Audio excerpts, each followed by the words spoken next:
Estrellas y Cartas, un show de podcastrología.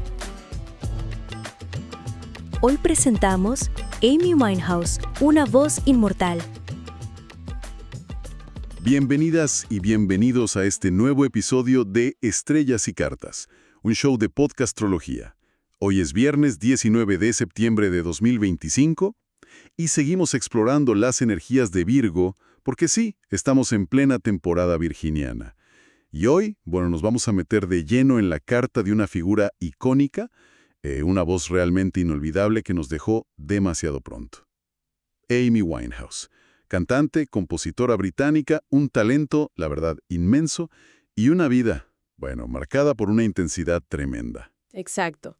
Vamos a tomar su carta natal, que es como ese mapa cósmico, único del momento en que nació.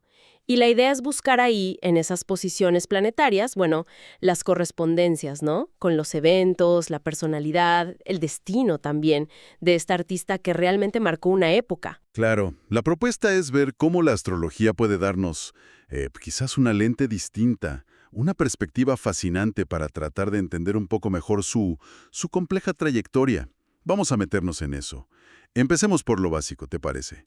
Amy nació el 14 de septiembre de 1983, o sea, Sol en Virgo. ¿Qué nos dice eso así, de entrada? Bueno, el Sol en Virgo, de por sí, sugiere una naturaleza analítica, muy detallista, práctica, con una inclinación fuerte hacia el trabajo, ¿viste? La necesidad de ser útil, de hacer las cosas bien, perfeccionista, sí. A veces un poco crítica también. Y su Sol está en la casa 5. Casa 5. La de la creatividad, ¿verdad? Esa misma.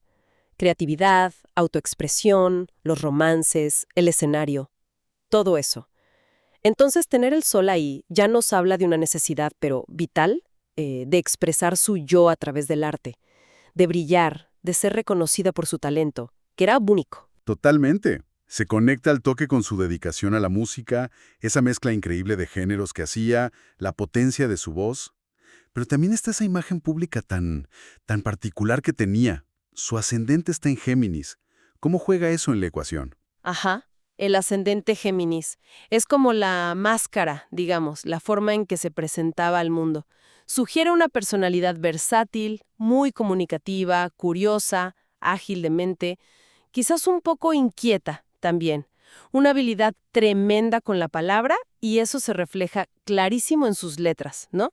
Podía dar una apariencia como muy dinámica, social, aunque quizás con una dificultad para profundizar o comprometerse del todo, al menos inicialmente. Le gustaba la variedad, odiaba la rutina, eso seguro.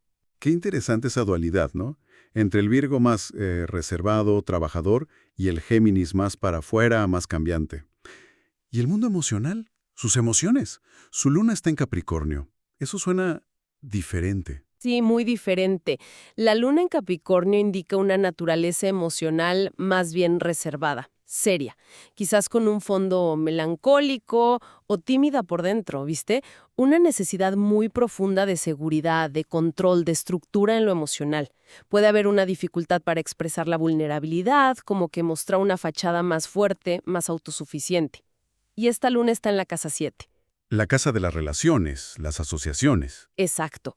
O sea que sus emociones estaban fuertemente ligadas a sus vínculos más íntimos y a cómo la percibían los demás, especialmente la pareja. Ahí ponía mucho de su necesidad de seguridad. Esto resuena muchísimo con sus relaciones, que fueron tan intensas y tan públicas. Pero en su carta también hay aspectos tensos, ¿cierto? Por ejemplo, leí que el Sol y Mercurio, ambos en Virgo, en casa 5, están en cuadratura con Neptuno. Sí, esa cuadratura Sol-Mercurio-Neptuno es clave, diría.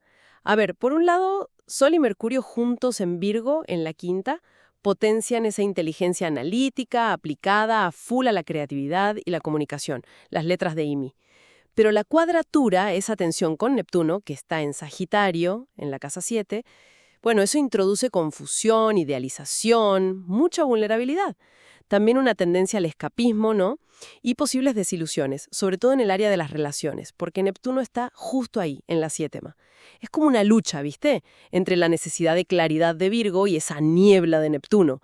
podía subestimarse a sí misma y al mismo tiempo sobreestimar a otros. Eso lleva a desengaños y el riesgo de evasión ante las cosas duras de la vida. Y Neptuno también hace otro aspecto tenso, ¿no? Creo que está en oposición a su ascendente Géminis. Exacto.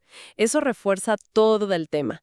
La oposición Neptuno ascendente sugiere que su identidad, la que mostraba ascendente, podía como disolverse, confundirse por las proyecciones de los otros o por sus propias idealizaciones, Neptuno. Una sensibilidad extrema al entorno. Dificultad para poner límites, ser fácilmente influenciable, sobre todo por parejas o socios. Y una percepción de la realidad que, bueno, podía distorsionarse bastante. Atrae relaciones complicadas, confusas. Entiendo. Es complejo. ¿Te imaginas escuchar tu propia carta natal, como este podcast, pero hecho solo para ti? Eso es Tu Carta Podcastral, tu carta natal en podcast. Así es, tal como hoy exploramos la vida de una personalidad a través de su mapa estelar, tú también ahora puedes escuchar tu propia carta natal, Es un servicio único en el mundo. Tu carta natal audible. combinando las nuevas tecnologías Como la inteligencia artificial. y las más recientes interpretaciones astrológicas. Más la pasión por el podcasting. Unimos todo eso y tenemos una experiencia única. Tu Carta Podcastral. Solicítala en www.podcastral.com. O búscanos en Instagram como Carta Podcastral. Tu carta natal. Como nunca la escuchaste. Hablemos de su fuerza, de esa pasión que mostraba en el escenario. Venus y Marte están juntos en Leo, en la casa 4. ¿Qué nos dice eso? Ahí está. Una conjunción súper poderosa.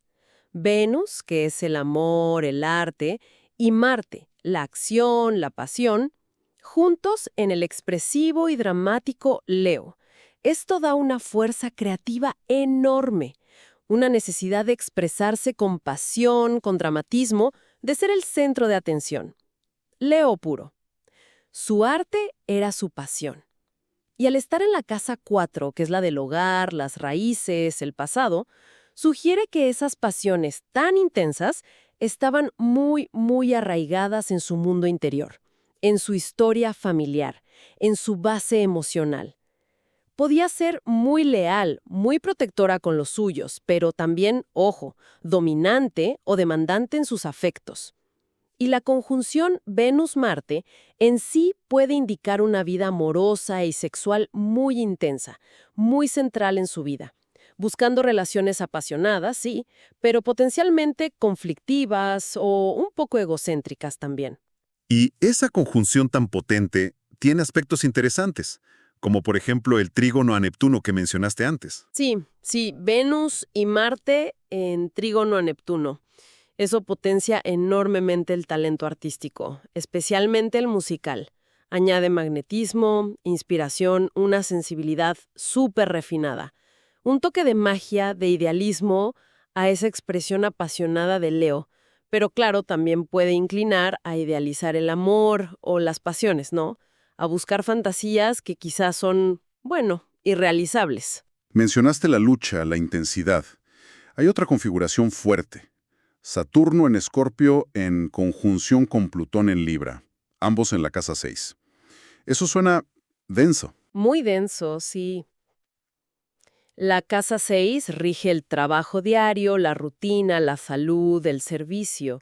Saturno ahí trae disciplina, responsabilidad, pero también puede traer restricciones, dificultades en esas áreas. Y Saturno en Escorpio es austero, controlador, profundo, quizás con miedo a la vulnerabilidad.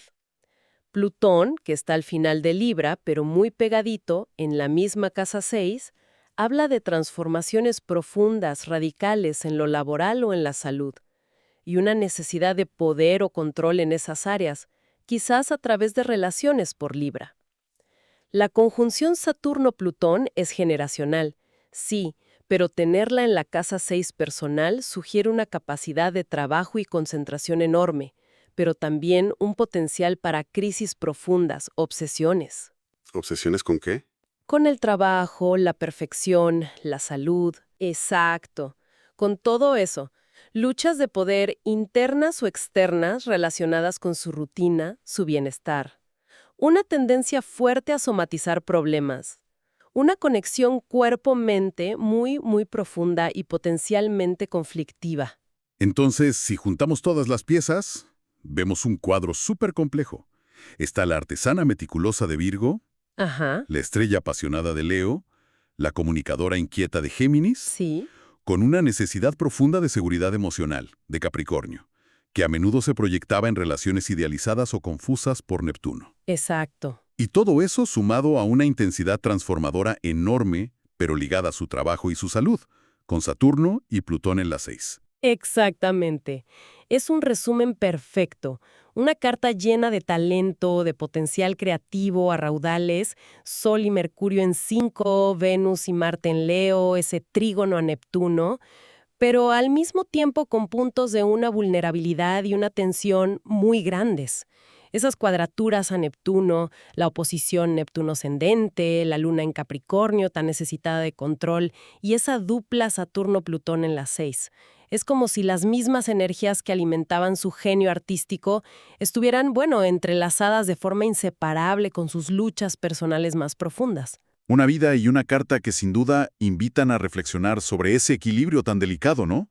Entre la luz y la sombra, que al final todos portamos de alguna manera. Y nos deja pensando, ¿hasta qué punto esa tensión, esa fricción entre una creatividad tan desbordante y unas vulnerabilidades tan marcadas fue el crisol inevitable, tanto de su arte, que es inmortal, como de su destino tan trágico?